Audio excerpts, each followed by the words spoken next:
രോഹിത്തേട്ടാ, BJP കേരളത്തിൽ എന്ത് ചെയ്തു അല്ലെങ്കിൽ ഇന്ത്യയിൽ എന്ത് ചെയ്തു എന്ന് ചോദിക്കുമ്പോൾ ട്രോൾ പേജുകളിലുള്ള അഡ്മിൻസ് പറയുന്ന ഒരു കാര്യമുണ്ട്. കുറെ കാര്യങ്ങളുടെ പേരുമാറ്റൽ ചടങ്ങുകൾ നടത്തിയിട്ടുള്ള ഒരു പാർട്ടി എന്ന് പറയുന്നത് BJP ആണ്. അപ്പോൾ നമ്മൾ കുറെ പേരുകൾ മാറ്റിയത് കണ്ടു. ഏറ്റവും ഒടുവിലായിട്ട് തൊഴിലുറപ്പ് പദ്ധതിക്ക് ഒരു ഫാഷൻ പേരുണ്ടായിരുന്നു, Mahatma Gandhi national rural employment guarantee act എന്ന്. അത് തന്നെ നമ്മൾ പഠിക്കാൻ വേണ്ടി ഒരുപാട് കഷ്ടപ്പെട്ടിട്ടുണ്ട്. ഇപ്പൊ പുതിയൊരു പേരാണ് മഹാത്മാഗാന്ധി ഗ്രാമീണ തൊഴിലുറപ്പ് പദ്ധതി. ഓക്കെ, അത് വലിയ ഡെക്കറേഷൻ വേണ്ട. അതിനിപ്പോ പുതിയൊരു പേര് കൊണ്ടുവന്നിരിക്കുകയാണ്, VBG റാംജി. കഴിഞ്ഞിട്ടില്ല, അതിന്റെ VBG റാംജി. ഇതിന്റെ ഫുൾ ഫോം പറയാം, the Viksit Bharat guarantee for Rozgar and Ajeevika mission എന്നാണ് അതിന്റെ പേര്. നല്ലൊരു പേരിനെ മാറ്റി വീണ്ടും മറ്റൊരു പേരിലാക്കി. ഈ മേഘ ഇത് പറയുമ്പോൾ എനിക്ക് രണ്ട് കഥകളാണ് ഓർമ്മ വരുന്നത്. പണ്ട് നമ്മൾ ഈ അമ്പലപ്പറമ്പില് ഉത്സവമൊക്കെ ആകുമ്പോൾ നമ്മൾ ഈ ഉത്സവ കമ്മിറ്റിയിലൊക്കെ പെടുമല്ലോ. അപ്പൊ നമ്മൾ ഈ കൊച്ചാട്ടന്മാർ കറങ്ങി നടക്കാൻ നേരം നമ്മൾ ഈ രസീത് എഴുതാനിരുത്തും. ഉത്തരവാദിത്തമുള്ള പണിയാ, കാരണം ദേവസ്വം ബോണ്ട് സീലുള്ള രസീതാ. ഇത് കൃത്യമായിട്ട് എഴുതി കൗണ്ടർ ഫോയിലും എഴുതി സൂക്ഷിക്കണം. ഈ എഴുതി കൊടുക്കുന്നത് തെറ്റിപ്പോയി കഴിഞ്ഞാൽ കമ്മിറ്റിക്കാർ മൊത്തം അഴിമതിക്കാരാണെന്ന് ചില അമ്മമാർ ഫേസ്ബുക്കിൽ ഇട്ട് നാറ്റുകയും ചെയ്യും. അപ്പൊ നമ്മളവിടെ നിന്ന് പട്ടാളത്തിൽ നിന്ന് ലീവിൽ വന്നൊരു കക്ഷി വലിയ ആവേശപൂർവ്വം ഇത് ഏറ്റെടുത്ത് ഇവിടെ ഇരിക്കുക. ഞാൻ ഈ ബാക്കിൽ കസേരയിട്ടിരിക്കുക. അപ്പോൾ ഒരാൾ വന്ന് പറഞ്ഞ് പേര്, ചേട്ടാ പേര് സുരേഷ് സൗമ്യ ഭവൻ മേലില കിഴക്ക് 500 രൂപ എഴുതി കൊടുത്തു.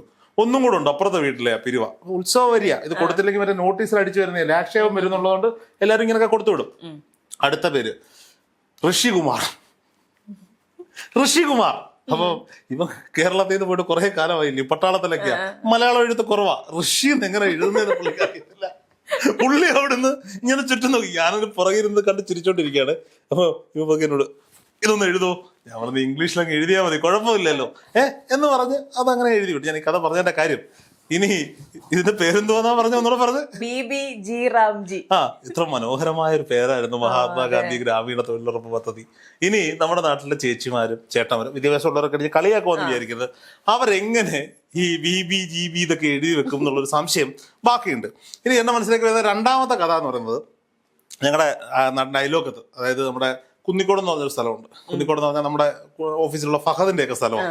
ഈ കുന്നിക്കോട്ടുള്ള രാമു എന്ന് പറഞ്ഞൊരു ചേട്ടൻ, അവരുടെ പേരെന്തോ രാമു എന്തോ ഫുൾ നെയിം എന്തോ ഉണ്ടാവും, എല്ലാവരും രാമു എന്നാണ് വിളിക്കുന്നത്. ഈ രാമു ചേട്ടന് കോളേജ് കഴിഞ്ഞ് ആ സമയം കൗമാരം കഴിഞ്ഞ വിവരത്തിലേക്കൊക്കെ വരുന്ന സമയത്ത് വീടിൻ്റെ അടുത്തുള്ള യമുന എന്ന് പറഞ്ഞൊരു സ്ത്രീയെ, ഒരു പെൺകുട്ടി, ഇയാളുടെ പ്രായത്തിലുള്ള ഒരു പെൺകുട്ടിയായിട്ട് പ്രണയമായിരുന്നു. അപ്പം ഈ യമുനയുടെ വീട്ടുകാർ അത്യാവശ്യം കാശൊക്കെ ഉള്ളവരാണ്, നല്ല പൈസയൊക്കെ ഉള്ളവരായതുകൊണ്ട് ഇയാൾ ചില സാമ്പത്തികമായിട്ട് താഴെ നിൽക്കാം.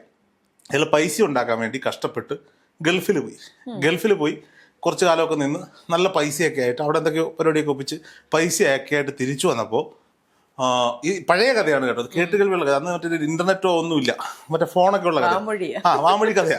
തിരിച്ചു വന്നപ്പോഴാണ് പുള്ളി ആ വലിയ നഗ്നസത്യം അറിയുന്നത്. യമുനയുടെ കൊച്ചിന് 4 വയസ്സ് പ്രായമായി.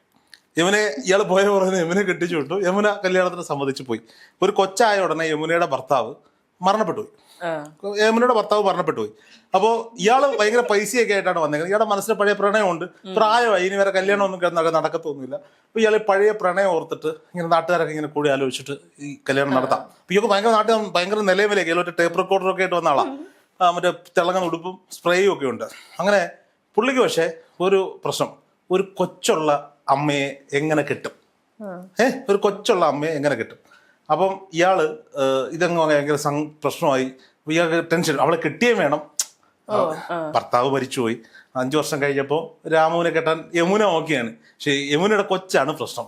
അപ്പൊ രാമു ഒപ്പിച്ച പണി എന്താന്ന് വെച്ചാൽ, രാമു ഇച്ചിരി ചില്ലറയൊക്കെ മുടക്കി അവിടുത്തെ പഞ്ചായത്തിലൊരു മെമ്പറെയൊക്കെ പിടിച്ച്, സെക്രട്ടറിയൊക്കെ പിടിച്ചിട്ട് ഈ യമുനയുടെ കൊച്ചിന്റെ ബർത്ത് സർട്ടിഫിക്കറ്റ് തിരുത്തിയിട്ട് ഈ മരണപ്പെട്ട അച്ഛന്റെ സ്ഥലത്ത് രാമുവിന്റെ പേര് എഴുതിയിട്ട് ഇതൊരു 100 ഫോട്ടോസ്റ്റാറ്റ് എടുത്ത് രാത്രി അവിടൊക്കെ ഒട്ടിച്ചു വെച്ചു. മനസ്സിലായോ? അതായത് ഇയാള് പ്രേമിച്ചോണ്ടിരുന്നപ്പോ ഇയാളിലുണ്ടായ കൊച്ചാണ് ഇതെന്നത്. പക്ഷേ DNA മാറുമോ? ഇല്ല. DNA പ്രകാരം ആരുടെയാണ്? യമുനെ കെട്ടിയ ഭർത്താവിന്റെ കൊച്ചാണ് ആ കൊച്ച്. രാമു ഫോട്ടോസ്റ്റാറ്റ് ഒട്ടിച്ച്. ഈ രാമുവിന്റെ പണിയാണ് ഇവിടുത്തെ BJP കാണിക്കുന്നത്. ഈ കൊച്ചാരുടെയാ? ഈ മഹാത്മാഗാന്ധി ഗ്രാമീണ തൊഴിലുറപ്പ് പദ്ധതി ആരുടെയാ? UPA സർക്കാരിന്റെയാണ്. ഒന്നാം UPA സർക്കാരിൽ മൻമോഹൻ സിംഗ് സർക്കാർ നമ്മുടെ നാട്ടിലെ സാധാരണക്കാരായ ജനങ്ങൾക്ക് 100 ദിവസമെങ്കിലും ഗ്യാരണ്ടീഡായി വരുമാനം ഉണ്ടാകണം, തൊഴിലുണ്ടാകണം, ഇതിനു വേണ്ടി ഉണ്ടാക്കിയൊരു പദ്ധതിയാണ്. നമ്മൾ കേരളത്തിൽ നോക്കുമ്പോൾ ഇതിന്റെ ഉപഭോക്താക്കളായിട്ട് ഒരുപാട് പേരുണ്ട്. ഇന്ന് മാന്യമായ ഒരു വേതനവും അതിന് കിട്ടുന്നുണ്ട്. പക്ഷെ നമ്മൾ പലപ്പോഴും കേരളക്കാർ ഇതിനെ കളിയാക്കുന്നത് ഇരിപ്പുറപ്പ് പദ്ധതി എന്നൊക്കെ പറഞ്ഞ് കളിയാക്കാറുണ്ട്. കാരണം സ്വാഭാവികമായിട്ടും നല്ല സ്വാതന്ത്ര്യമുണ്ട്. കാരണം കേരളത്തിൽ ഈ അതിദരിദ്രരില്ല കേരളത്തിൽ.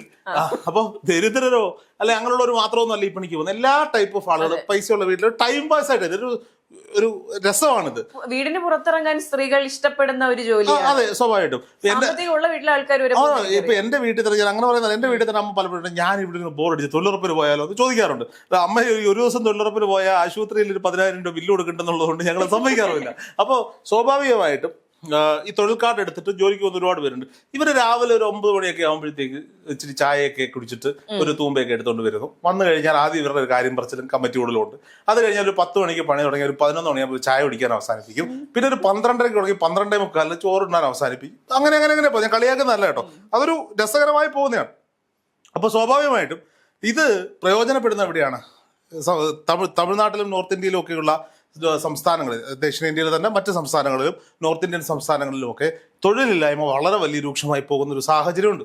നമുക്കറിയാം, നമ്മളിപ്പോൾ ഒരുപാട് തീർത്ഥാടനങ്ങൾക്കോ അല്ലെങ്കിൽ യാത്രകൾക്കോ ഒക്കെ പോകുമ്പോൾ ഈ പല സ്ത്രീകളും ഭിക്ഷാടനവും ഒക്കെ എടുത്ത് ജീവിക്കുന്നത് നമ്മൾ കണ്ടിട്ടുണ്ട്. അങ്ങനെയുള്ള ആളുകൾക്കൊക്കെ ഈ പറയപ്പെടുന്ന തരത്തിൽ ഒരു പ്രയോജനം ചെയ്യുന്ന ഒരു പദ്ധതിയാണ് ഈ പറയപ്പെടുന്ന മഹാത്മാഗാന്ധി ഗ്രാമീണ തൊഴിലുറപ്പ് പദ്ധതി. ആ പദ്ധതി അതേപോലെ നിലനിൽക്കുന്നു. ഈ ആശയം കൊണ്ടുവന്നത് UPA സർക്കാരാണ്. അതിന് മഹാത്മാഗാന്ധിയുടെ പേരാണെന്നേ ഉള്ളേ. ഞാൻ ചോദിക്കുന്നത്, മഹാത്മാഗാന്ധി, ഇവർക്ക് മഹാത്മാഗാന്ധിയുടെ പേരിനോടാണോ ഈ പുച്ഛം? എനിക്ക് മനസ്സിലാവുന്നില്ല. ഇതിന്റെ പേര് മാറ്റേണ്ട ആവശ്യം എന്തായിരുന്നു? ഈ ചരിത്രം മാറ്റി എഴുതാൻ ശ്രമിക്കുന്നതിന്റെ ഭാഗമല്ല. അല്ല, സ്വാഭാവികമായിട്ടും അവരെല്ലാത്തിന്റെയും ചരിത്രങ്ങൾ മാറ്റുന്നവരാണല്ലോ. അവർ അതിനുവേണ്ടി സിനിമ ഉപയോഗിക്കുന്നു, സോഷ്യൽ മീഡിയ ഉപയോഗിക്കുന്നു, പദ്ധതികളുടെ പേര് മാറ്റുന്നു. ഇപ്പോൾ ആരാധനാലയങ്ങൾ പോലും ചരിത്രപരമായി ഹൈന്ദവവൽക്കരിക്കപ്പെടുന്നു. ഇത് കണ്ട് ഏറ്റവും കൂടുതൽ സങ്കടപ്പെടുന്നത് ഒരുപക്ഷെ മര്യാദാ പുരുഷോത്തമനായ രാമൻ എന്നൊരു ആൾ ഈ നാട്ടിൽ ജീവിച്ചിരുന്ന ദൈവമായിട്ട് രാമനായിരിക്കും ഏറ്റവും കൂടുതൽ ഇതിൽ സങ്കടപ്പെടുന്നത് പല കാര്യങ്ങളും കാണുമ്പോൾ. അപ്പോൾ അത്തരത്തിൽ ചരിത്രത്തെ മാറ്റി എഴുതിക്കൊണ്ട്, പേരുകളെ മാറ്റി എഴുതിക്കൊണ്ട് ഈ സർക്കാർ മുന്നോട്ട് പോവുകയാണ്. അവിടെ ഇതൊന്നും അത്ഭുതപ്പെടാനൊന്നുമില്ല. ഇതൊക്കെ സ്ഥിരം വാർത്തയായി മാറി.